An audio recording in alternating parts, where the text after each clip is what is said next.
Hola, muy buenas tardes. La Universidad Mayor les da la bienvenida al webinar El proceso de escritura de un guión audiovisual.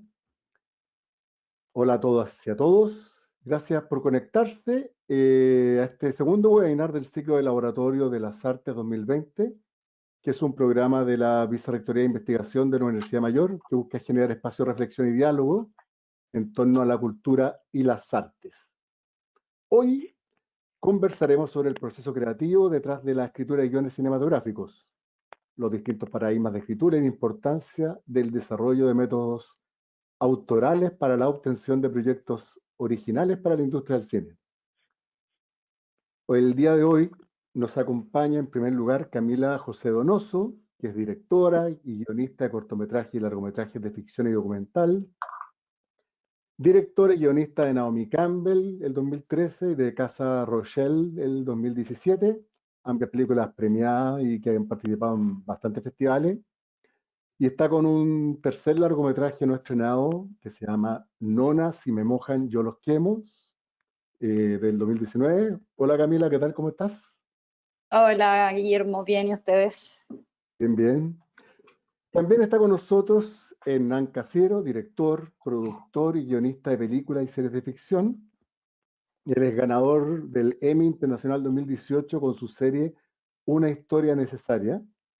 Y también fue el ganador de 2 premios del Consejo Nacional de Televisión por 2 nuevas series que está trabajando, Voces Anónimas y Raza Brava. Hola Hernán, ¿cómo estás? Buenas tardes. Hola, ¿qué tal, Guillermo? ¿Cómo están? Muchas gracias por la invitación. Y nos acompaña también Isidora Marras, directora y guionista, que ha dirigido cortometrajes y su primer largometraje del año 2014, No Soy Lorena, fue estrenado en TIFF y en Sanfic. Y recorrió un buen circuito de festivales internacionales también. Además de su trabajo como directora y como guionista de cine y de proyectos de serie de televisión en desarrollo también, ha trabajado como montajista y como docente. Actualmente está desarrollando su segundo largometraje de ficción y está cursando un máster en escritura de guión en Inglaterra, país en donde vive y de donde nos está saludando ahora al atardecer londinense. Hola Isidora, ¿cómo estás? Hola, ¿Cómo Memo, bien, gracias también por la invitación. Bueno, vamos a comenzar entonces con algunas preguntas que realizaré yo a los invitados para realizar una conversación entre nosotros y luego abriremos un espacio para las preguntas del público que nos acompaña hoy, ¿ya? Estas preguntas ustedes las pueden realizar en cualquier momento de la presentación en el módulo disponible al costado derecho de su pantalla. Ahí hay un lugar que pueden escribir preguntas y si nos están escuchando desde celulares, lo pueden hacer desde la barra inferior haciendo clic en el símbolo de interrogación, ¿ya? Así que, dicho esto, partimos. Para mí es muy grato el poder estar con ustedes y poder tener esta conversación hoy día, en este día, el helado día santiaguino, cálido día londinense. Entonces, quisiera partir con una pregunta para Isidora, que también la voy a abrir también a Hernán y a Camila, que tiene que ver con de dónde parte la idea de una película y cómo es el proceso de desarrollo. Entonces, principalmente quiero hablar un poco del caso de No Soy Lorena, Yo no soy Lorena, y cómo la idea del hacer una película puede generar un proceso que a lo mejor la idea inicial no necesariamente tenga que ver con el tema final. Cómo nace una idea y cómo se va desarrollando para convertirse en una película. Bueno, No Soy Lorena tuvo una historia bien particular. Yo estaba en mi último año de universidad y me comenzaron a llamar de distintas empresas para cobrarme las deudas de una persona desconocida. Y esto me parecía muy surreal y empecé a explorarlo yo misma. Y eventualmente eso se transformó en la premisa de la película. Digo inusual porque no ha sido igual el proceso con otras creaciones, digamos, pero sí sentí que fue una película que tocó mi puerta y me imagino que a muchos realizadores les pasa lo mismo. Nos demoramos 2 años entre que hicimos el guión, digamos, y se levantó el proyecto, pero fue un proyecto muy orgánico y también que fue evolucionando, porque al comienzo era un docuficción, y luego terminó siendo completamente una ficción thriller, drama thriller. Esa es la historia de ese proyecto. O sea, desde una idea que, desde una llamada telefónica, detona un proceso que concluye en otra cosa, digamos, en que utiliza ese dispositivo de la llamada telefónica para contar otra historia. Un poco eso es lo Claro, que ocurre. un poco eso es lo que ocurre y sobre todo también a mí me molestaba profundamente lo que estaba pasando. O sea, de hecho me llamaron por 6, 7 años para cobrarme la deuda de la misma persona. Y encontraba que el nivel de agresividad pasiva y de no poder resolver este problema era muy particular a Chile también y que era más que solo llamadas. Entonces sentía que esto eventualmente podía transformarse en una pesadilla y ese es el rol en el que me puse, digamos, para escribir la película. Ya, Hernán, en tu caso, eh, ¿cómo aparece estas primeras ideas en el caso de las series que estás trabajando? Pues, particularmente una historia necesaria, ¿cómo surge la idea de hacer una serie? ¿De dónde la idea original? Y a lo mejor podremos también quizás comentar algo de Voces Anónimas y Raza Brava. Sí, claro. Mira, son hartos los factores que inciden, digamos, hacer series es un poco diferente a hacer largo. Digamos, hacer una serie, planteártelo de la génesis, significa también tener a consideración las ventanas a las cuales uno puede llegar, y también en el cine. Pero el cine te entrega elementos o te entrega una incertidumbre que a veces puede ser atractiva, digamos, en términos artísticos, y mucho más abierta y libre probablemente que hacer una serie. Una serie requiere de un canal, requiere de una plataforma, ¿no? Por lo tanto, digamos, por un u otro motivo, la construcción, digamos, de la idea en un principio nace con ciertos parámetros, digamos, que una ficción, un largometraje puede o no tener. En una serie está obligado a tenerlo.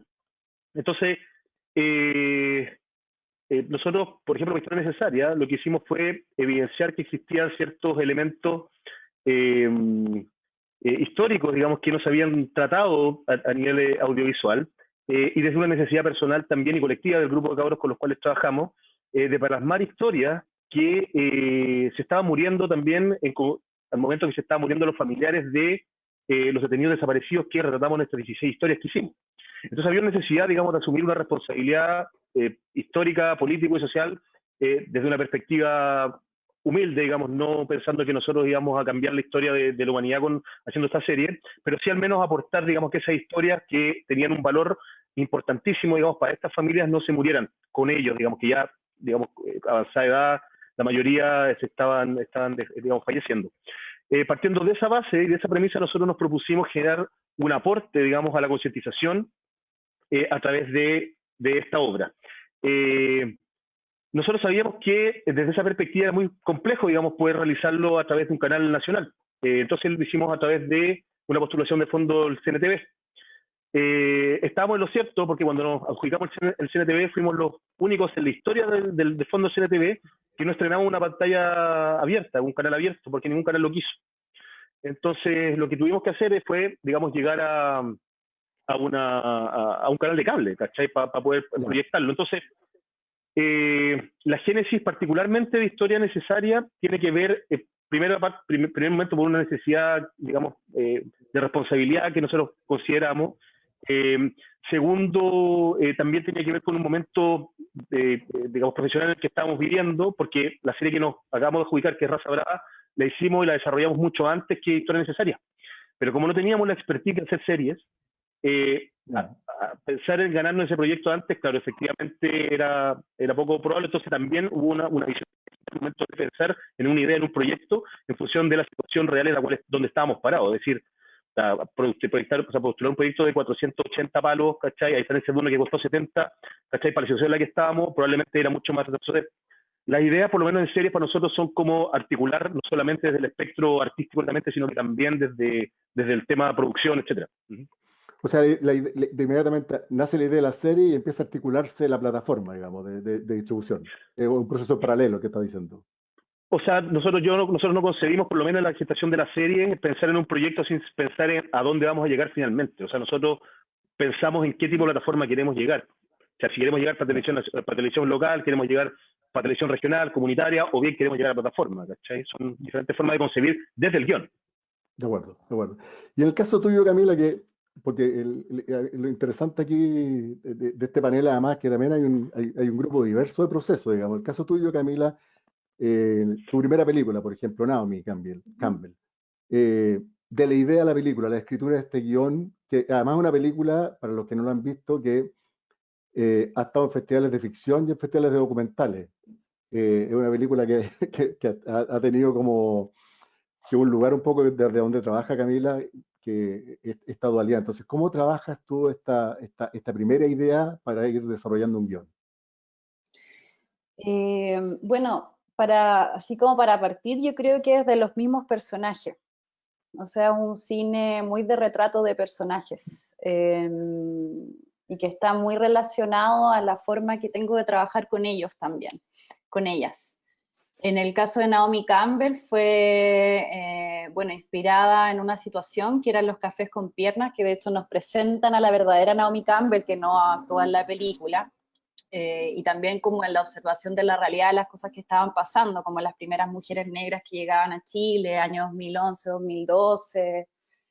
Esas fueron como las primeras como indagaciones en ese proyecto, y después encontrar a Germaine, que es la amiga trans que protagoniza toda la película.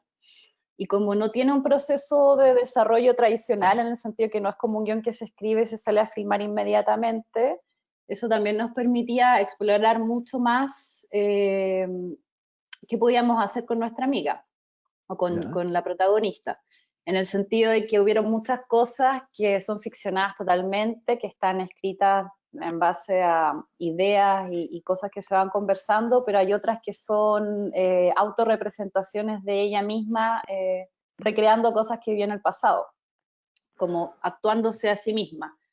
O sea, es un proceso de grabación y escritura, más o menos lo que está haciendo Naomi. Un poco sí, porque Naomi, para los que la vieron, una especie de archivo, autorregistro, como antes de que usáramos tanto el celular, mandamos a la Germaine a filmar con una camarita Hi8, que eso fue muy importante, un poco para la estética de la película, esta estética que sale, que después yo la sigo un poco explorando en mis otras películas, que es mezclar muchos formatos, muchos tipos de cámara, como muchas formas de representación. Y eso desde el guión ya estaba un poco pensado, estas distintas capas de representación a un mismo personaje. Entonces un proceso que yo considero de ficción. Para mí las películas que yo hago son de ficción, pero claro, tienen esta como promiscuidad que me encanta, porque pueden estar en cualquier festival que ya considere el cine sin categorías. O sea, porque ya pasa que es como vieja escuela va a ser esta división casi, y las películas son películas nomás, ¿no? El cine es cine, sin estas categorías. Entonces, claro, son procesos donde filmamos, o sea, por ejemplo, filmamos cosas que no sabíamos en qué parte de la película incluso iban a estar. Sí, ese nivel era como el caos que teníamos en esa primera película, cosa que seguía aplicando, por ejemplo, en la última con Nona. Filmaba cosas que quería probar como en puesta en escena, en atmósfera, en fin, pero no sabía qué lugar de la película iban a tener. Entonces, un proceso bastante un poco más caótico que quizás como se filma tradicionalmente en la ficción, y que tiene un proceso documental también de investigación, porque son personajes que existen, que le están pasando cosas constantemente. Los personajes que escojo también son intensos, son barrocos, entonces siempre están como en un pensamiento ahí intenso, que es parte de esta como creación colectiva que yo he tratado de impulsar a través del guión, que es una forma donde el guionista no está solo escribiendo, sino que es un trabajo colectivo, porque se representan personas, entonces no puedo como yo tener la única visión de lo que estoy haciendo, sino que trato ahí como quizás como feminista, o como en una visión que intenta buscar otra forma de hacer el cine. Entonces, así se ha ido desarrollando como esta colectividad que escribe un guión. Ahí tocaste un tema que es interesante, Len, que tiene que ver con el mundo del guión, que me gustaría que Hernán me contara un poco, el tema de la investigación, el cómo vamos recopilando información, cuál sería el método desde donde aborda esto en la escritura del guión, Hernán. Sí, mira, yo creo que lo importante es el desprejuicio. Yo creo que una de las cosas que por lo menos yo aprendí desde cabro chico era siempre tratar de preguntarme los por qué, más allá, digamos, de lo que se presentan a través de los medios, principalmente de mundos que uno no conoce, por ejemplo. Y en ese ejercicio, digamos, de desprejuiciar todo, también te obliga a salirte del Google, ¿cachai? Y salir de tu zona de confort para ir a buscar las historias, digamos, y meter las patas al barro. Por ejemplo, yo me gané un fondo de desarrollo de escritura hace un par de años, ¿cachai? Un largo que lo tengo ahí de stand-by, porque como estamos con todos estos otros proyectos, todavía no lo hemos desarrollado, o sea, está desarrollado el guión, pero yo un largo, ¿cachai? Que trabajé por 3 años con 15 ladrones internacionales, chilenos, de entre 18 y 90 años, ¿cachai? Que son historias reales, ¿cachai? Pero sí, pero claro, pero lo planteamos, o sea, la premisa es considerar, o sea, digamos, concebir el robo como un acto de justicia social, digamos, por parte de ellos. Entonces, que se puede dar en el cine, digamos, más allá que yo esté o no de acuerdo con respecto a las prácticas delictuales, digamos, de ciertos grupos.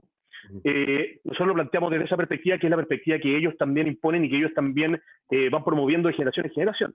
Entonces, por ejemplo, ahí lo que nosotros hicimos fue buscar diferentes historias, ¿cachai? De diferentes personajes desde los años 40, de la primera población callampa, que se le denominó en los Nogales, ¿cachai? Y empezamos a buscar todo un desarrollo, ¿cachai? De búsqueda de historia popular, por ejemplo, que no está escrito en ninguna parte. Entonces, del boca a boca, ¿cachai? Los más viejos nos iban contando el primer choro que viajó, ¿cachai? A Europa y todo. Entonces, la estructuración, digamos, de esa narración y de ese desarrollo está encauzada a partir de 15 testimonios, digamos, no solamente uno por cada uno, sino que varias veces que lo entrevistamos, pero para configurar la vida, obra y muerte, ¿cachai?, de un ladrón internacional chileno.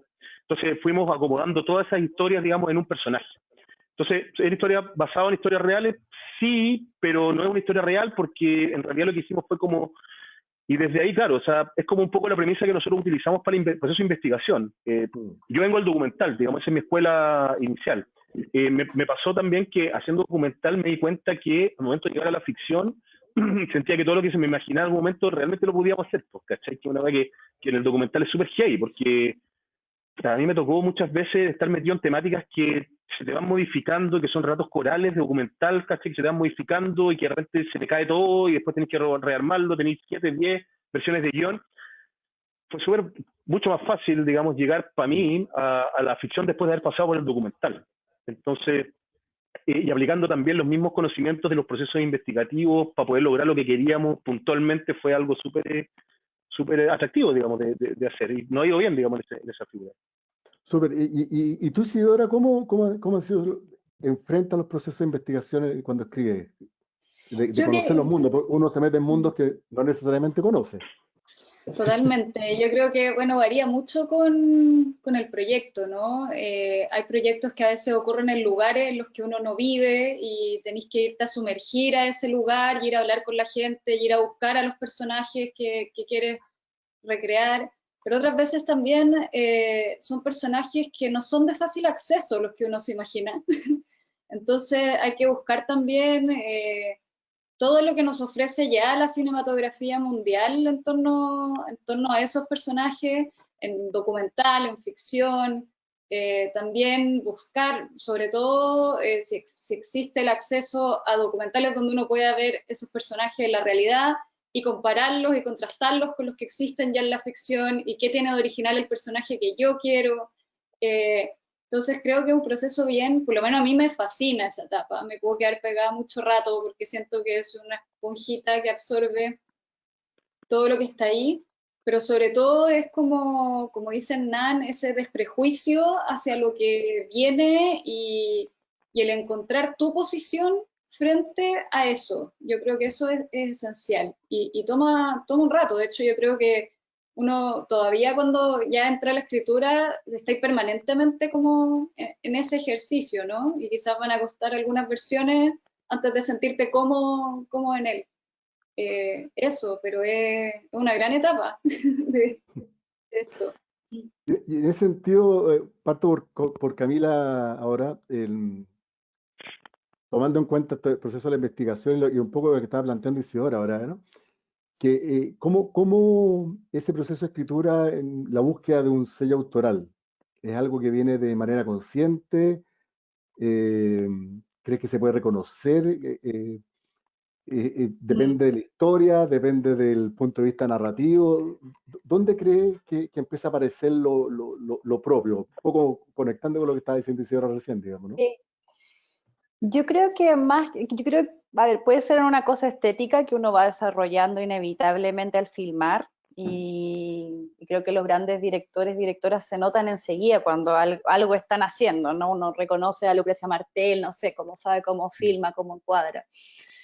Pero en mi caso yo creo, como yo lo he pensado, es más bien como la visión que tengo de lo que estoy representando, que tiene que ver con algo más político quizás. Y por ejemplo, con lo que decía Isidora de meterse a mundos desconocidos, por ejemplo, es algo que yo todavía no he hecho. Porque yo siempre, las películas que he hecho son de mundos que conozco mucho, de amigas, de amigos, como hay una forma ahí de trabajo que tiene que ver un poco con la amistad. O sea, yo siempre lo hablo como esta antropología de la amistad, o películas que se hacen desde la amistad, en el sentido de que eso te permite, digamos, armar un punto de vista muy particular, que es lo que siempre se busca en el cine, ¿no? Cuando se enseña el guión es como buscar lo particular. Y en mi caso ha sido muy fácil de encontrar porque desde el activismo y desde otras actividades que hago estoy muy metida en donde las papas queman, por así decirlo. Entonces me ha pasado, no sé, que antes, no sé, por ejemplo, ahora estoy trabajando una película con puras mujeres caribeñas, que trabajan en los cafés con pierna, un poco de lo que hablaba de Naomi Campbell, desde una historia que empezó desde ahí. Y cuando ya llevas un par de pelis, puedes repetir fórmulas que ya, digamos, que sabes que funcionan. Yo sé como algunos planos o sea, en fin, como tú sabes cómo componer, sabes un tipo de actuación, un tipo de ritmo, pero por lo menos a mí, desde mi curiosidad como directora, es más bien desarmarme todo eso que ya armé, por así decirlo, y querer seguir descubriendo, porque para mí eso es el cine, como un constante descubrimiento. Entonces, no me sentí como en decir, ya, tengo un estilo que voy a hacer, porque podría, sobre todo con esta película que es muy parecida a Casa Rochelle, es muy parecida a Naomi Campbell, son mundos muy parecidos, muy de mujeres que se denominan precarias, marginales, en fin, como todo esto. Entonces yo creo que por un lado, claro, he decidido como no hacer ciertas cosas, como trabajar más con no actores que con actores, cosas así, que son decisiones que siento que ahora hay como fórmulas de hacer películas que se pueden repetir muy fácil, entonces como intento siempre escaparme de eso, pero creo que para mí lo autoral tiene que ver con mi visión política, aunque suene ahora súper manoseado, quizás como porque estamos todos hablando de eso, pero yo creo que desde un comienzo empecé a pensarlo como cómo voy a retratar como esto que yo considero como lo micropolítico, como esta política que está en nuestro cotidiano, en nuestra vida, en nuestras acciones, cómo lo puedo representar en el cine sin que tenga un discurso panfletario claro, ¿no? Sino que es una sensación, algo que te queda como más profundo y que puede generar empatía también. A mí me ha pasado con las pelis, por ejemplo, de mujeres trans que he hecho, que la he mostrado en contexto no necesariamente LGBT friendly o como queer o en fin, o ni siquiera cinéfilos, como contextos muy tradicionales, y que la gente me diga, oye, siento empatía con ese personaje, ahora puedo entender, por ejemplo, cómo el mundo trans. Yo creo que es como un gran logro en el sentido de que uno complejiza también ciertas vías que están más estereotipadas, sobre todo en el cine.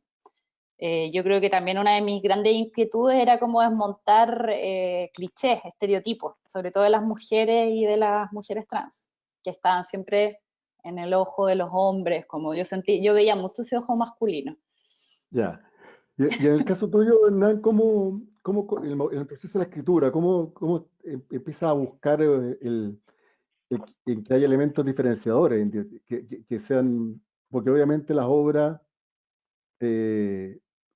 son apreciadas también por diferenciarse de otras, digamos. El caso del trabajo que has hecho tú, ¿cómo buscas eso? ¿Lo buscas en la escritura o vas trabajando una mixtura entre escritura y realización para buscar un sello?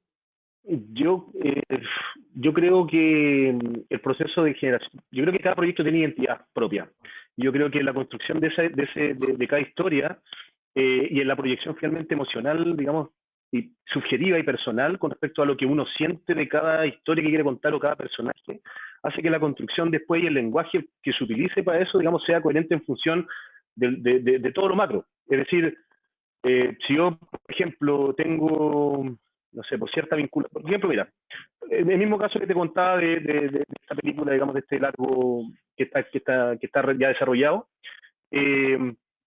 digamos, tiene que ver un poco con la historia también de vida que yo he tenido en la construcción de otras películas. Por ejemplo, hice mi primer documental, ¿cachai? Fue un documental que se llama Raza Brava, que, bueno, el mismo nombre de la serie ahora, que era un seguimiento a los hinchas de la Garra Blanca, ¿cachai? Pero no seguimiento así en el estadio, ¿no? Que ir a la bola, conocerlo, estar como metidos en su realidad. Y se empezar a sentir eso, ¿cachai? Empezar a oler, ¿cachai? Saborear el mundo, ¿no? Cuáles son las inquietudes, las necesidades, y eso también traspasarla y absorberla. Y desde esa perspectiva, tratar de poder plasmarlo a través de una escritura, por ejemplo, en este caso, ya en ficción, con el tema de los choros, tiene que ver un poco con eso, digamos, de concebir o de poder ponerte en el lugar de ellos para, en función de eso, empezar a ver de qué forma poder contar una historia que sea atractiva también y que te haga sentir, digamos, conforme, digamos, en función de esa proyección emocional que uno quiere hacer, digamos, de una u otra historia. Entonces, todo el proceso, por lo menos desde acá, digamos, es en función es el resultado, digamos, ese punto de vista que tú planteas, para mí por lo menos es el resultado de un trabajo de maduración de guión, de maduración de personaje, de estar absolutamente compenetrado, digamos, con la historia, de pensar, observar, obsesionarse. Yo paso todo el día pensando en esto, ¿cachai? O sea, todo el día, todos los días, onda, en el baño, en la ducha, mientras como, mientras veo una película, mientras veo una serie, todo el rato pensando en los personajes, todo el rato. Entonces, cada una de las cosas que uno va en las conversaciones, cuando uno conoce a una persona, cómo lo hace, cómo te ve, cómo te mira, ¿cachai? ¿Qué es lo que entendés de lo que dijiste? Entonces, todo eso me va ayudando como a armar, digamos, contextos y narraciones que vayan en pos de que esa historia particular genere o tenga una identidad propia. Por ejemplo, para Historia Necesaria, ¿cachai? Nosotros hicimos 16 cortitos, ¿cachai? Y teníamos una premisa, o sea, que era como la historia del bueno, ¿cachai? Que era detenido por el malo y lo hacía desaparecer. Entonces eran 16 historias que podrían haber sido todas iguales, ¿cachai?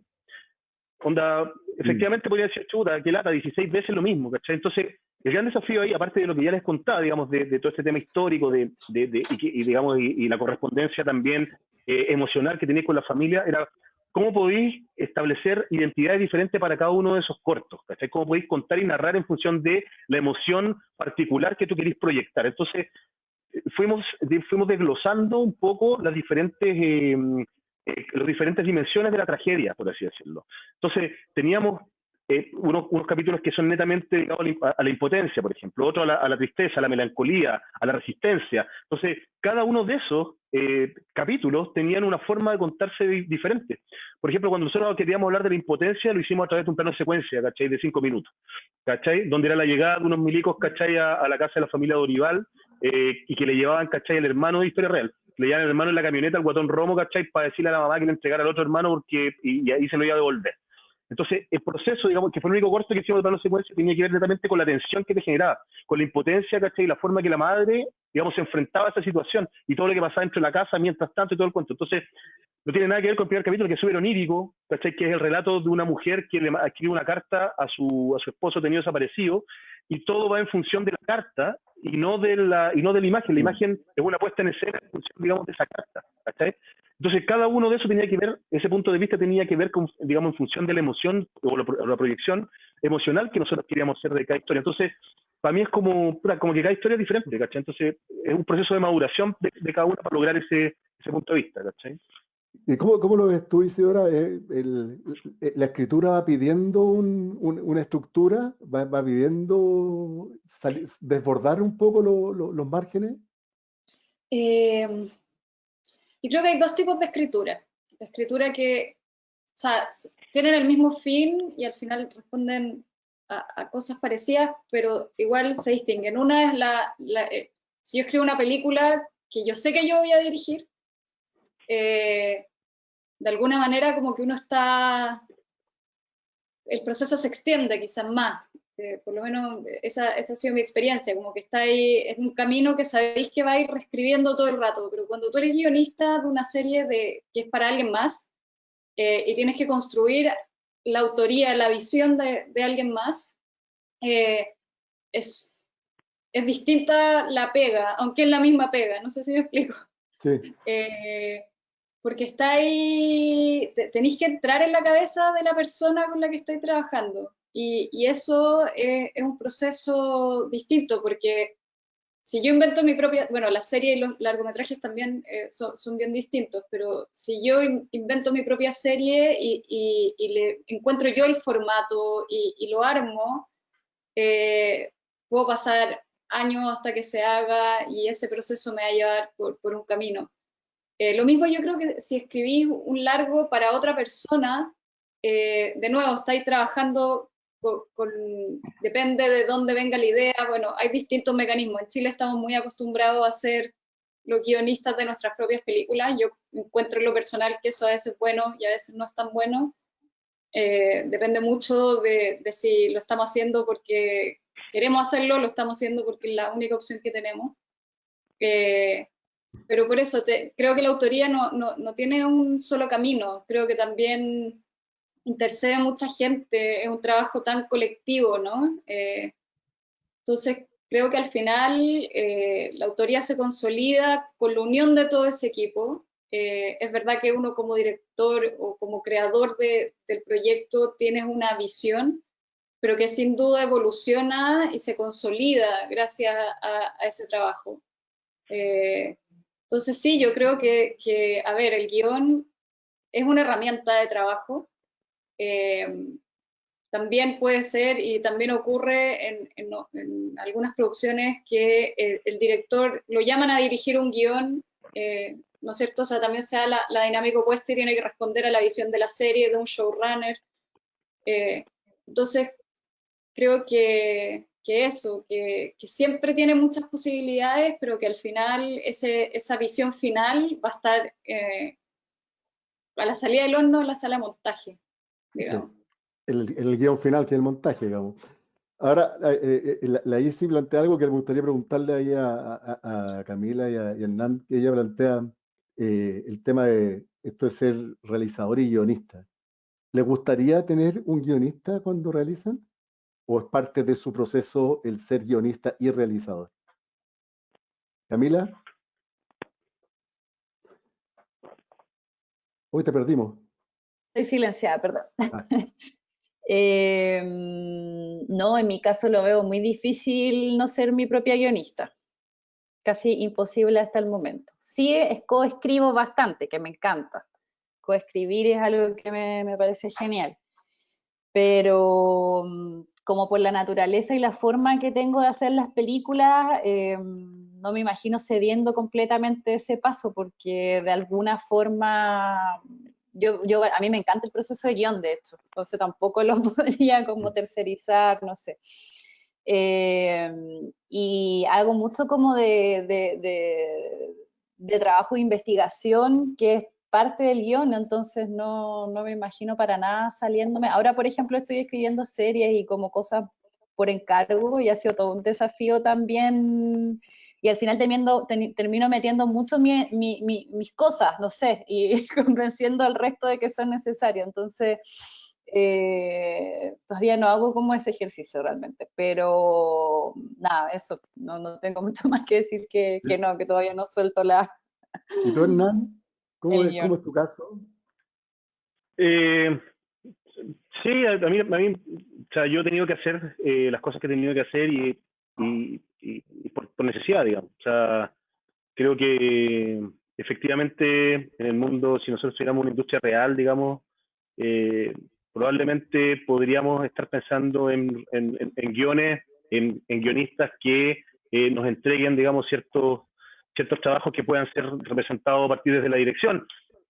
Pero yo creo que tiene que ver más con un ejercicio, como hemos aprendido probablemente esta generación de realizadores, de tener que hacerlas todas, ¿cachai? De tener que producir, de tener que filmar, de que tener que escribir, de que tener que hacerlas todas finalmente, ¿cachai? Entonces, sí, o sea, yo tampoco, hasta un tiempo atrás yo no lo concebía, ¿cachai? Pero creo que ahora es un ejercicio que, sobre todo si te querías internacionalizar, ¿cachai? O querías proyectar y querías llegar a un alcance mayor, digamos que el de circuito interno o el de circuito, no sé, pues, de festivales, ¿cachai? Querías llegar a más audiencia. Finalmente, entendiendo, digamos, que el ejercicio, digamos, de hacer cine es compromete no solamente el proceso actoral, sino que también el proceso del receptor, ¿no? Del espectador.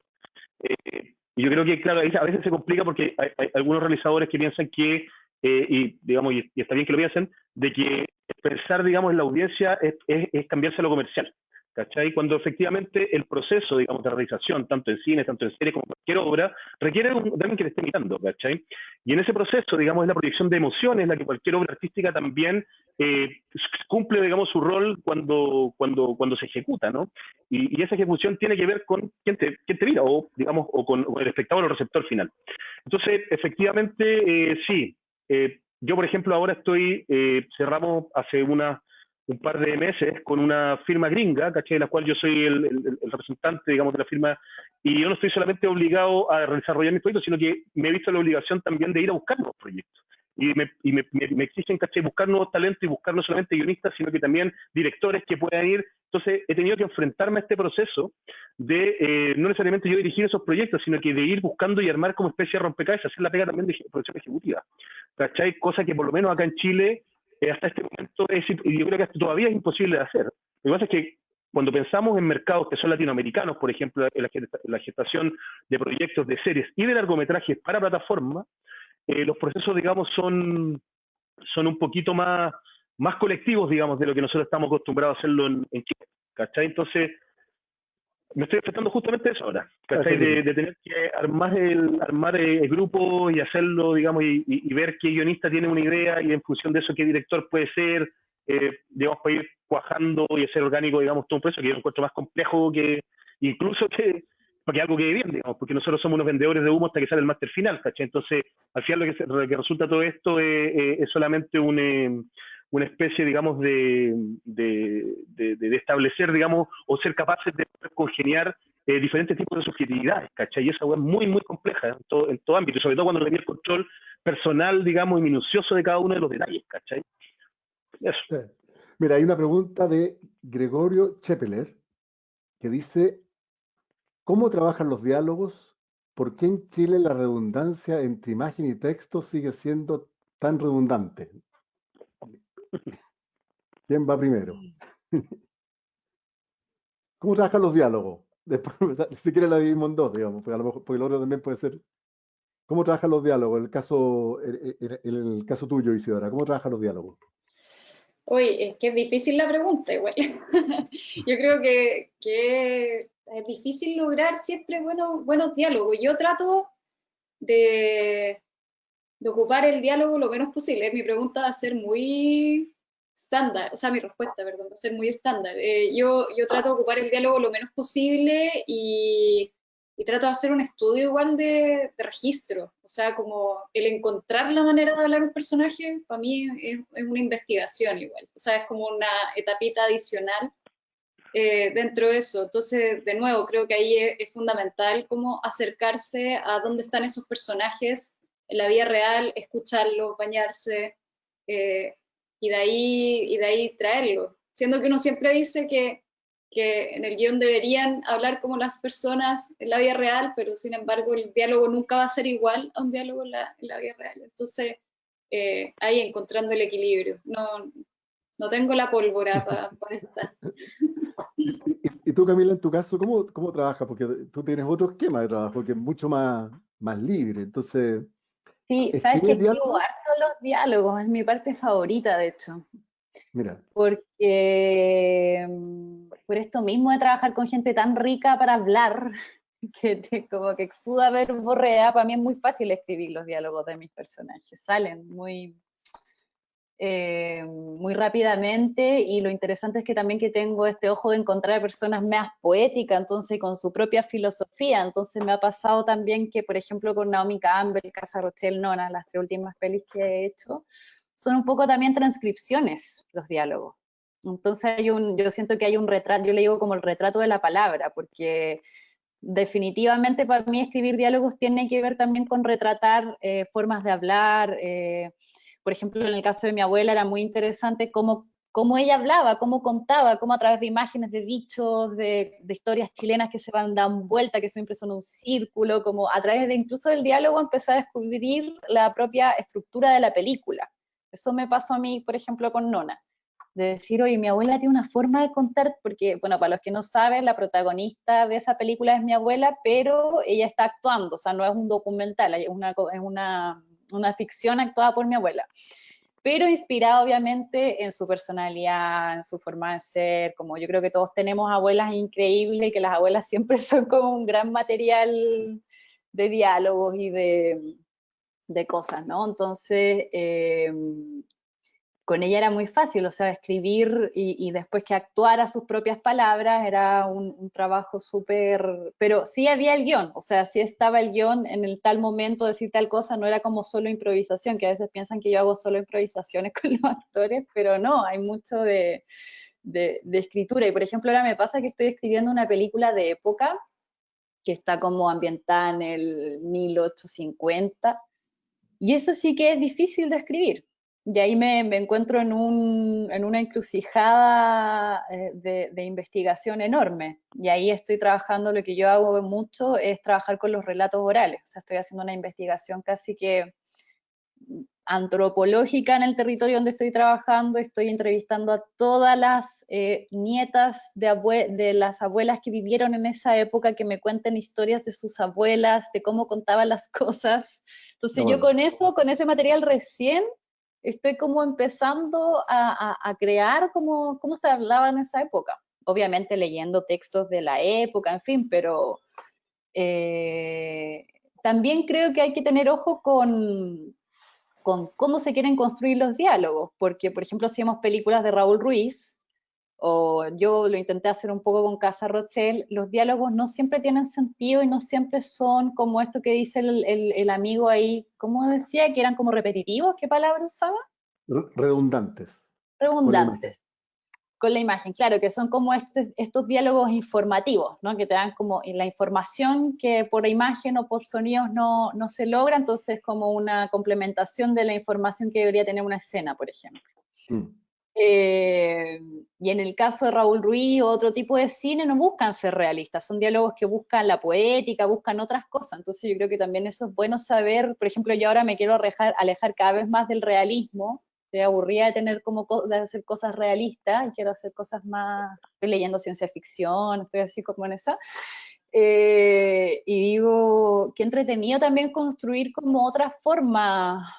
Yo un poco con Casa Rochelle lo intenté hacer, como más fragmentado, menos lineal también, como dejar de pensar en los diálogos como dentro de la línea o dentro del arco, pensar más en el fragmento, como incluso las conversaciones o las historias que yo contaba, yo siempre siento que no lo cuento completo, sino como solamente desde el fragmento, y eso me ha resultado mucho para crear como las estructuras narrativas y los diálogos.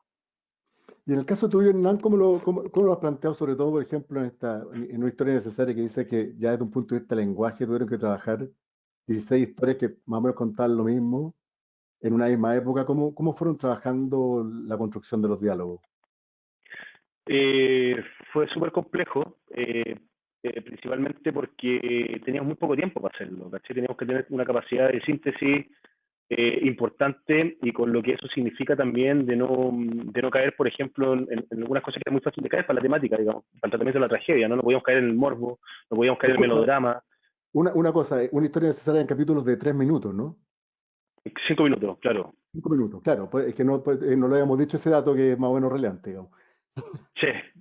Entonces, ¿hasta qué punto tú ser capaz, cachai, de poder plasmar, cachai, una historia en tan poco tiempo? Que fue un desafío que nosotros nos pusimos, y de hecho fue una de las cosas también por las cuales, digamos, nos fue como nos fue, digamos, por haber conseguido, digamos, haber tratado justamente esa posibilidad, porque nosotros, por ejemplo, en la competencia casi siempre eran piezas, digamos, de series de 25 minutos, ¿cachai? Piezas de 15 minutos como mucho, digamos, lo más corto, versus nosotros que estamos haciendo piezas de 5, ¿cachai? Entonces, ¿cómo podéis plantear, cómo podéis hacer una construcción sintética, digamos, de un relato, ¿cachai? Y que también eso haga sentido también a la gente que vivió, ¿cachai? O sea, tú estás haciendo una representación de 5 minutos de una weá que ha marcado por 40 años, ¿cachai? Una familia, ¿cachai? Entonces, chucha, es como Ya, entonces era como nuestro gran desafío, ¿cachai? En términos narrativos, ¿cachai? Y justamente el trabajo de los diálogos, particularmente en Historia Necesaria, nosotros lo pusimos a disposición del relato general. Es decir, nosotros vimos qué es lo que teníamos que contar, qué emociones teníamos que proyectar, cómo teníamos que generar a partir de un detonante, ¿cachai? Que el detonante nos fuera entregando rápidamente, ¿cachai? Una cierta vinculación entre personaje, ¿cachai? Un entrañamiento con el personaje 1 en función del personaje 2, ¿cachai? Que era el sobreviviente, y con el victimario. Entonces, el diálogo nosotros lo pusimos en función, digamos, del relato general todo el rato. Es decir, si se puede entregar información, si no es necesario entregar información eh, dura, ¿cachai? A través de eso, y si no es necesario ni siquiera meter diálogo, no lo metemos, ¿cachai? Solamente lo utilizamos como una herramienta para, en función de la historia, en función de la síntesis de la historia, ¿cachai? Que eso al final era. Entonces, yo creo que particularmente, si me preguntáis por el tema de los diálogos de historia necesaria, es un ejercicio que yo por lo menos nunca antes había hecho y nunca he vuelto a hacer porque es otra concepción, por el formato y por la duración y por la entrega de información, ¿cachai? Es otra concepción de hacer, digamos, de armar los diálogos. Ahora, eso sí, de todas formas, igual me ha servido para los otros proyectos que tenemos que son mucho más largos que eso, o sea, que ese, también poder plasmarlo desde esa perspectiva, o sea, los diálogos en función de la historia general, más que particularmente la entrega de información o la literalización de la entrega de información. O sea, para nosotros, por lo menos, los diálogos, o sea, para mí, por lo menos la escritura, es principalmente un aporte, digamos, en términos emocionales a la historia, más que informativo. No sé si trato de que la información sea a través del acting, o sea, digamos, a través de las acciones, mejor dicho, más que a través de los diálogos. Pero yo te insisto, yo creo que eso depende de cada historia, ¿cachai? Porque todas las películas son diferentes, ¿cachai? Todas las películas son distintas, entonces, digo, uno puede tener un punto de vista, ¿cachai? Pero yo, por ejemplo, no sé, pues nosotros estamos haciendo una cuestión de acción, estamos haciendo una dramedia ahora, ¿cachai? Estamos haciendo una cuestión súper dramática, un melodrama, ¿cachai? Entonces, la forma de interpretar cada uno de esos va en función también de la identidad que te hablaba en un principio, ¿cachai? De cómo queremos establecer ese ejercicio en general, digamos, y el relato y la forma de los diálogos van también en función de ese punto de vista, ¿cachai? Mira, acá hay una pregunta de Junet Nava que dice, ¿considerarían que una película es un pastiche de lecturas previas de películas, libros, personas, etcétera? Entonces, ¿qué tan originales serían las historias? ¿No sería más bien un signo de autonomía de la película y no de autoría de quien la escribe? ¿Quién va? Tú, Oye, yo puedo ir igual, porque yo hablé también como de bañarse en distintas cosas. Yo creo que esto va a sonar medio cursi, pero yo creo que nosotros como personas culturalmente también somos eso, el resultado de todo lo que nos han llenado antes. O sea, no, la manera en que uno mira el mundo al final es única y eso sin duda marca una autoría. Y creo que aunque yo cuente una historia que quizá existe en 10 películas más, mi película, por haberla hecho yo, va a ser distinta porque la estoy haciendo yo y es mi visión sobre eso. Entonces creo que creer que uno está como reescribiendo, no sé, las bases del cine es un poco, o sea, no es real. Creo que uno siempre está reescribiendo historias que ya existen. Esa es mi... Yo ahí puedo, puedo estar no tan a favor, que lo hace divertido, compañera. este live. También quiero saludar a todos quienes nos están escuchando, que nos saludamos desde su encierro en estos días tan extraños que vivimos y que me da mucha risa porque todo el mundo dice, oye, ¿cuántos guiones has escrito? Como esta tendencia de que a productivizar esta pandemia, que me parece bien histérico, en fin, otro tema. A mí me pasa que yo siento que el cine es un arte muy joven, entonces a mí de verdad me pasa que, claro, el lenguaje del cine es algo que es como una gramática ¿cómo decir? O vocablos que ya están, ¿no? Como el lenguaje del cine como tal. Ahí sí estoy de acuerdo con Isidora que no podemos inventar mucho, que ya está. Pero a mí me pasa que siento que hay tantas cosas que no hemos representado de otra forma, como que tengo un sentido como medio reivindicativo, ¿cachan? Como de decir, oye, siento que nos falta mucho, como ver a las mujeres negras de otra forma, ver a las mujeres indígenas. O sea, estoy harta de que, por ejemplo, ahora que veo cosas, no sé, estamos en Año Nuevo, Aymara, Mapuche, en fin, ¿no? y pienso como las películas que se han hecho con puntos de vista o con historias que tengan que ver con los indígenas, y siempre son del punto de vista de los blancos o de los colonos. Y creo que si hacemos un ejercicio de pensar todas las películas que se han hecho, paréntesis, por hombres, creo que la mayoría, son desde el punto de vista de los hombres blancos colonos. Entonces yo digo, qué heavy que no tenemos una película de Lautaro desde el punto de vista de los mapuches, ficción, ¿no? O que no tengamos, no sé, películas de las mujeres afrodescendientes que hay en Chile. Entonces como que siento que nos falta mucho, siento, y que eso a mí como directora me entretiene, porque digo, voy a hacer 1000 películas, faltan 1000 películas. Entonces, eso, como que siento que el lenguaje del cine sí es uno, ¿no? Como, pero las narrativas, las representaciones, creo que es algo que incluso como continente latinoamericano todavía tenemos mucho que explorar, como desde nuestro pasado precolonial, en fin, como varias cosas que siento que pueden todavía ponerse en pantalla de forma diferente y que son necesarias, si queremos como cambiar también este país y un poco en este desmadre en el que vivimos aparte.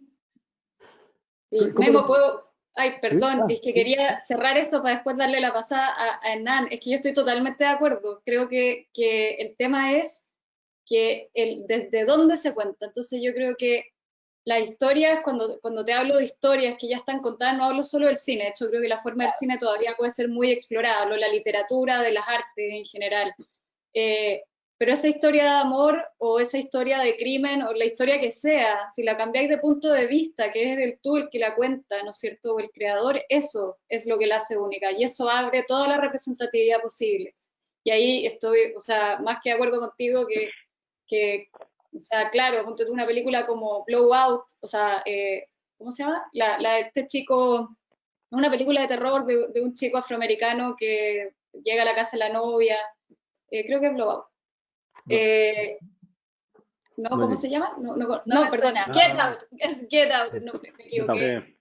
Una película estadounidense que se estrenó hace algunos años atrás, que es una película de terror, ¿cachai? Pero la gran diferencia es que la protagoniza un hombre afroamericano que expone todos sus miedos frente al mundo blanco que lo rodea. Y de hecho, bueno, la familia de la novia en el fondo lo exponen a una tortura, básicamente. Pues, vean la película, es buenísima, pero es una película de terror que cambia el punto de vista y hace todo el cambio. Lo mismo con Una mujer fantástica, lo mismo con Naomi Campbell. Entonces creo que tienes toda la razón. ¿Cómo lo ves tú, Hernán? Ese es el... Yo comparto absolutamente lo que dicen las compañeras, o sea, no creo que, digamos, se podrán copiar, digamos, las herramientas, ¿no? Pero el ejercicio final, la proyección emocional y el punto de vista hace que cada película sea una película nueva, ¿cachai? Entonces creo que una discusión súper antigua, no sé, me da como lata. Mira, ahí, está bien. Entonces, aprovecho una pregunta que hay acá de Bastián Illesca, que justamente a propósito de eso, que podríamos conectarlo con eso, creo yo. Dice, ¿qué consejo le darían a quienes trabajan en su ópera prima?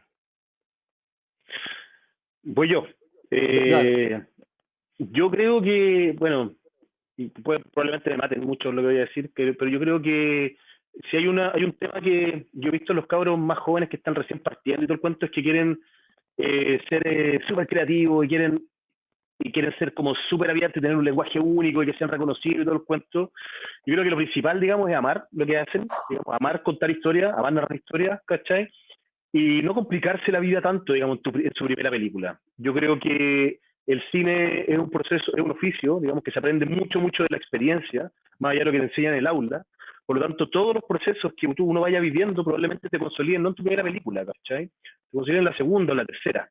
Entonces, yo creo que lo principal, digamos, es abstraerse un poco, y aunque suene, probablemente me quieran matar, ¿cachai? Yo pensaría en un cine clásico, ¿cachai? Al principio, en un inicio, ¿cachai? No trataría de ser Buñuel, ¿cachai? De una, si en realidad, ¿cachai? Lo que tenés que hacer para eso es construir tu propia forma de entender, ¿cachai? Cómo esto se hace para luego proyectarte y luego, ¿cachai? Manejar cada una de las disciplinas que están integradas dentro de esta gran conjunción de subjetividades, ¿cachai? Son demasiadas las posibilidades de error en una primera película. Entonces yo trataría de verlo también, no de una perspectiva, porque también puede ser muy frustrante para alguien hacer una película que sepa que está mala, ¿cachai? Sepa que no funciona. y sepa que la cuestión quedó mal, porque estamos llenos de cabros que hicieron la primera peli, ¿cachai? Pero que después, puta, les dio lata, ¿cachai? Porque cacharon. Entonces, yo partiría, digamos, onda, si tuviera que recomendarles algo, es que sean estratégicos también al momento de pensar su película. Piensen en lo que ellos quieren ser, digamos, a futuro. ¿Quieren dedicarse a esto de verdad? Puta, tienen que ir cumpliendo etapas, ¿cachai? Probablemente va a haber un David Lynch, ¿cachai? Pero va a haber uno, ¿cachai? En millones. Entonces, yo le recomendaría eso, y le recomendaría que generaran su punto de vista y que con cada película que vayan avanzando, vayan depurándolo más y más. Pero en una ópera prima, no sé, yo no les recomendaría tanto, digamos, tirarse con todo a la piscina, digamos. Yo trataría de que, digamos, viendo también los ejemplos de tantos otros cabros que han quedado un poco como frustrados, digamos, por no haber alcanzado, ¿cachai? Porque también o sea, hacer una película es desnudarse, ¿cachai? Hacer una película es que todo el mundo opine de cómo pensáis y cómo sentís, ¿cachai? Es algo súper fuerte igual. O sea, es un proceso en el cual uno está expuesto absolutamente. Entonces, bueno, si querés desnudarte, hazlo, ¿cachai? Pero también tenés que entender cuáles son las consecuencias de eso, digamos, en términos emocionales y en términos, digamos, de proyección. ¿Cachai? Eso. Camila, ¿algún consejo? Yo sí, claro que sí. Yo les diría, voy a ser el compañero Hernán al revés que tú. Yo creo que no hay que tener ambiciones. En el sentido de que cuando a mí, por ejemplo, me sirvió mucho ser Naomi Campbell sin saber que los cineastas viajaban tanto y que existían los festivales de cine. Y fue genial porque estaba como yo recomiendo ser una hormiguita pequeña que está pensando, investigando, metida en el mundo que quiere retratar, experimentando el cine, y creo que ahí yo siempre cito a mi querido Ignacio Agüero cuando dice que el cine es una aventura y que es como viajar y que no sabes dónde vas a llegar, una cosa así, mucho que se puede sonar hippie, pero en realidad creo que es bastante liberador en el sentido de pensar una película, y no tener ambiciones sirve para hacer lo que uno realmente quiere, en el sentido de voy a probar ciertas cosas. Por ejemplo, a mí me pasó con Casa Rochelle, que tenía un poco mi segunda peli, la presión de la primera, ¿no? Que le había ido súper bien, no sé qué, y uno podía quizás autoasumirse presionada con la segunda para ver cómo le iba a ir. Entonces, saben que yo no entré en esa dinámica y de verdad me encerré con mis amigas travestis a hacer una película lo más sencilla posible, con una cámara, 2 focos, 20 personajes y una locación. Y ahí siento que hice algo que me encanta y que de hecho es un sistema de producción que quiero seguir armando para mis películas. No quiero más hacer películas, o por lo menos en un rato, películas tan grandes en el sentido de producción. También ahí uno va descubriendo la forma en que le gusta filmar. Yo creo que eso es súper importante también de aprender, cómo te gusta filmar, cómo te sentís cómoda, porque también la ficción está como súper estructurada en cómo hacerse. Entonces cuando uno empieza a decir, oye, como Pedro Costa, yo recomiendo a todos que lean el cine de Pedro Costa y vean cómo él, después de ser asistente de dirección y hacer películas gigantes de ficción, armó este sistema súper chiquito de producción con su camarita, su director de fotos, su sonidista y sus personajes increíbles. Yo le recomendaría a todos los que están haciendo su primera película que estén pendientes de lo que es importante en ese momento, que es como la materialidad, las narrativas, en fin, y que creo que cuando están esas pretensiones empieza a hacerse un cine que finalmente es complaciente, que termina siendo para el festival de o para el lugar de, y que no tiene una autoría realmente. Y yo creo que la autoría se descubre como una hormiguita. No como, me gusta la hormiguita como eso así, ¿no? Como de, porque igual es medio así, uno está en una cuevita editando, después, no sé, como que hay una cosa solitaria igual. Entonces, creo que una buena sensación para sacar como toda esa, como parafernalia que puede tener el cine, y que después uno le puede ir bien igual. O sea, yo estrené Casa Rochelle en Berlín y nunca lo hubiésemos esperado, ¿no? El productor estaba impresionadísimo, ¿no? Era como la mejor inversión que había hecho, una película que costó ni $2.000, entonces era como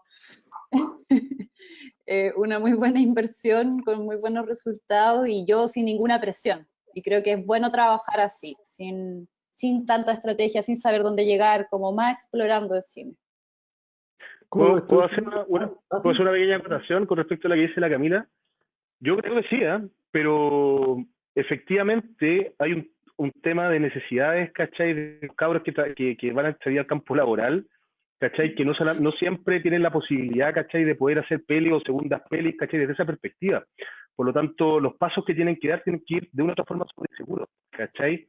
Es complejo, a mí me ha tocado, ¿cachai? Verlo con cabros de la Chile, por ejemplo, que son cabros que tienen no la mayoría, pero un gran porcentaje que están estudiando con gratuidad, ¿cachai? Que son cabros que no tienen la posibilidad, ¿cachai? De pagar la película, ¿cachai? Entonces, en ese sentido, creo que claro, que hay también, claro, es como, sí, pues idealmente yo me siento también un privilegiado, ¿cachai? Todo el cuento, pero hay cabros que yo he visto que se han sacado la cresta y todo el cuento por tratar y la cuestión, y al final es como, bueno, tranquilo, lo mismo que decís tú, ¿cachai? Trabaja tranquilo, hormiguita, ¿cachai? Y no persigue la sombra roja, ¿cachai? Piensa en hacer tu primera peli bien y después a continuación vas a seguir pudiendo avanzar, ¿cachai? Eso principalmente. No, pero no te creas que yo soy una súper privilegiada, yo que puedo estar así como hormiguita en su casa, sino que también tuve que trabajar un montón después de salir de, ¿no? Como trabajar doble y... Me gustaría conectar un poco una pregunta de Sebastián Velázquez, que dice, a propósito de eso, ¿le dan tiempo necesario, natural, para que la idea madure y aterrice con claridad, o es necesario acelerar el paso para ir concretando? Isidora, ¿cómo lo ves tú ahí? Sí, yo me voy a agarrar de esta pregunta para también responder un poco el anterior, porque yo Sí, creo que es fundamental. Yo creo que yo tengo dos consejos y uno de esos está vinculado a esa pregunta. Yo creo que el primero es, tenéis que estar convencido de que tu idea es una buena película. O sea, tú tienes que estar convencido porque vas a tener que convencer a más gente y vaya a trabajar años durante eso. Y creo que eso no es fácil, como creerse el cuento cuando uno es muy joven, cuesta. Entonces, primero confíen en ustedes y en sus capacidades.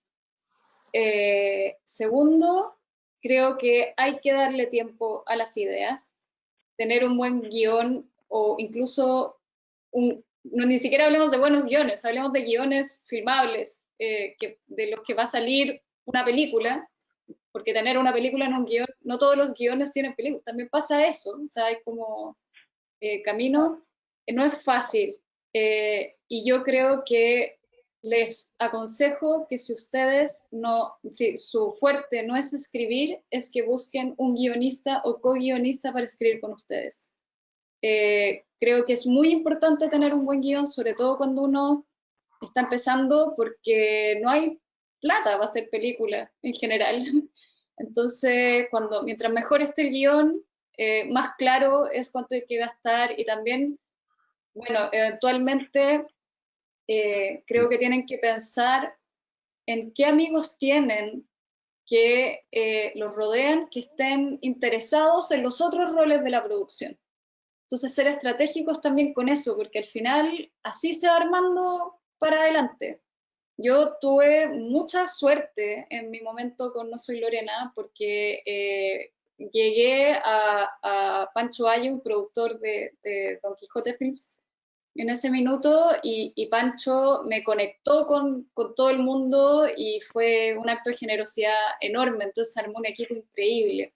También ahí con Forastero y todo, distintas etapas, pero creo que es súper importante mirar a su alrededor y ver quiénes son su equipo y armar caminos juntos, porque eso arma grandes proyectos. Mientras mejor afiatados estén y mientras más cómodos estén trabajando con todos, mejores quedan los proyectos. Esa es mi sensación.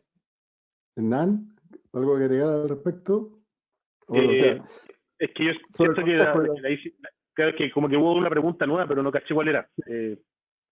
La de... Sí. Dale, Memo.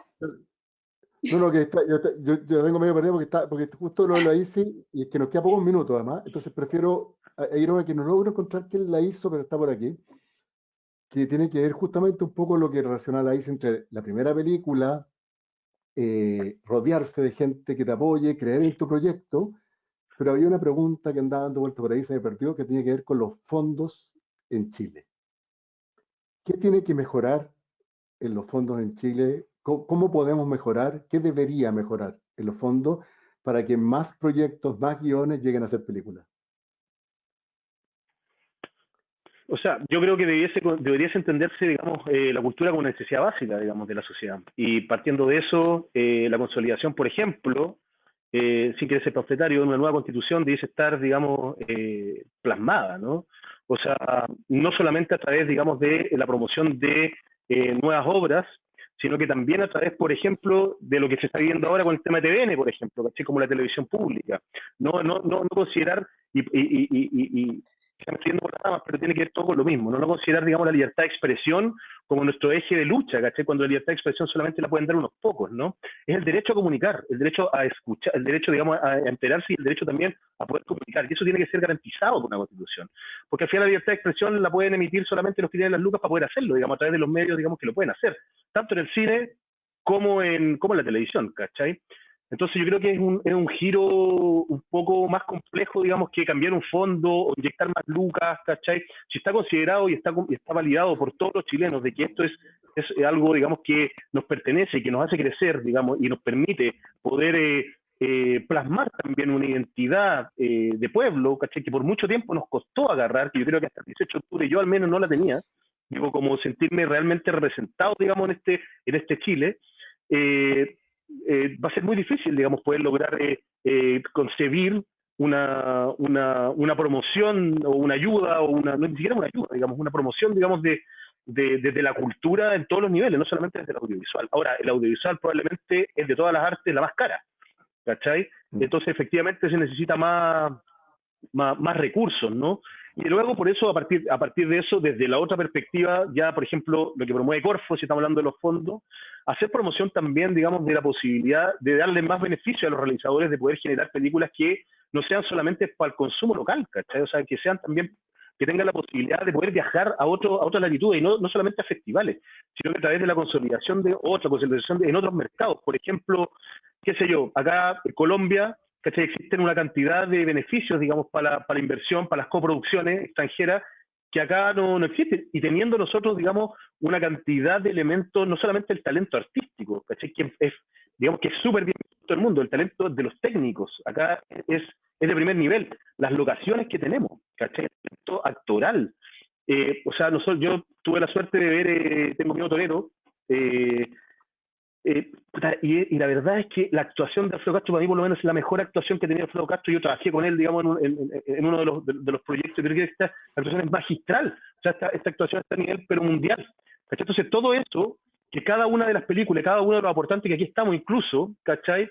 En la construcción de una lógica audiovisual y cinematográfica desde Chile al mundo, no se puede ver, digamos, consolidada a partir, digamos, de las propias trabas que nos pone digamos, nuestras propias reglas, ¿cachai? Entonces, efectivamente, yo creo que es súper amplio, pero tiene que estar consolidado, creo yo, desde nuestra Carta Magna. Desde ahí tiene que estar consolidada la necesidad de promover la cultura en este país, ¿cachai? Sí. Yo creo que estoy de acuerdo con Hernán. Creo que no podemos hacer que la cultura dependa de los fondos concursables y extrañamente como que la lógica ha sido en los últimos años como que mientras mejor le va el cine chileno fuera o a la televisión, las series también afuera, como que más que aprobado que podemos hacer algo muy bueno con poco, entonces como que se recortan los presupuestos, es demencial la lógica. Entonces pasan, y hay que hacer campañas para que no bajen el CNTV más de lo que ya lo bajaron, y hay que chillar fuerte. Y por otro lado también, desde el lado por lo menos, yo estoy con nosotras audiovisuales, peleamos para que haya más representatividad, ¿no es cierto?, de las mujeres dentro. Entonces estamos como peleando por distintos frentes, uno para que realmente haya financiamiento y por el otro también para la representatividad dentro de ese poco financiamiento, y así con todas las luchas que hay detrás de eso. Entonces, yo creo, estoy muy de acuerdo con Hernán, yo creo que la industria chilena tiene que pensarse como de producción internacional, no solo local, pero para ello hay que cambiar el modelo de financiamiento. Por ejemplo, aquí la BBC es el motor de la industria audiovisual y son las grandes empresas las que pagan impuestos para que la industria audiovisual se mueva y no dependa de la publicidad, ¿no es cierto? Esa es una. También la gente paga cuotas por verlo, bueno, es mucho más complejo y también es un país que tiene otras condiciones. Pero no se puede, o sea, existen otras maneras y en Chile no está la voluntad de hacerlo, porque no se valora como un bien de primera necesidad. Y creo que esa es la base. Camila, y con esto vamos cerrando. Bueno, sí, estoy de acuerdo con lo que ha dicho acá los compañeros. Creo que el cine es un derecho y que deberíamos poder producir también desde otras dimensiones, como mencionan, por ejemplo, también pasa en México, que todas las películas más grandes no son financiadas por el Estado, sino por entidades privadas, ¿no? Y eso todavía acá no funciona bien. Yo creo no tengo mucho más que aportar, diferente a lo que ya se ha dicho. Yo desde la dirección sí creo que uno también tiene que replantearse las formas de producir, que no quiere decir usar más o menos plata, pero creo que también está bueno como repensar cómo estamos gastando toda esa cantidad de plata a veces que yo veo como 150 millones, tal película.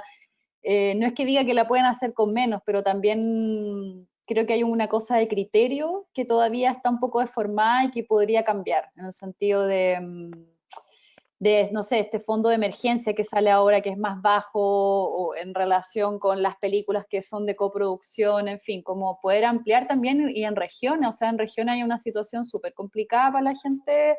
Creo que son 2 películas de regiones ahora en el fondo regional, entonces también si queremos hacer políticas de descentralización es súper importante que las regiones también y no sean directores santiaguinos que van a filmar, sino realmente directores regionales. Yo, por ejemplo, hago una cosa que se llama Transfrontera, que es un encuentro de cine en la frontera, y lo que más trato de impulsar es un cine filmado fuera de las capitales, que lo hago en distintos países, entonces como esto pasa en todos los países latinoamericanos, que hay una centralización con la capital y todos los directores realizadores que son de otras regiones muy complejos poder filmar. Entonces creo que eso también nos falta mucho, como tener un trabajo regional real y que los directores de otras regiones puedan filmar. Súper, le agradezco muchísimo. Habían varios comentarios que estaban muy contentos con este encuentro. Creo que digo yo, soy fresco, yo no he hecho nada, lo han dicho todos ustedes. Se han dicho cosas maravillosas e importantes reflexiones sobre la creación audiovisual desde el guión, que es el punto de origen de la idea. Pero también creo que estos conceptos que han manifestado acerca de industria son tremendamente relevantes, lo que manifiesta Hernán, los referentes de otros países como lo que plantea Isidora, y me parece también súper importante y relevante lo regional que plantea Camila, que yo creo que estamos al debe claramente en ese sentido. Entonces, creo que hemos tenido unos minutos maravillosos de conversa, de encuentro. Qué bueno que existen estos encuentros, qué bueno que toda esta gente está ahí conectada, escuchando, viéndonos. Se les agradece su presencia. Espero que hayamos sido un aporte como Universidad Mayor un poco a esta reflexión y agradecerle, por cierto, su tiempo a Isidora, a Nani y Camila por haber estado con nosotros esta tarde conversando. Muchas gracias y esperamos vernos pronto en otro webinar de la Universidad Mayor prontamente. Muchas gracias, que estén muy bien. Gracias a Gracias. ustedes. Chao. Chao, chao, que estén bien.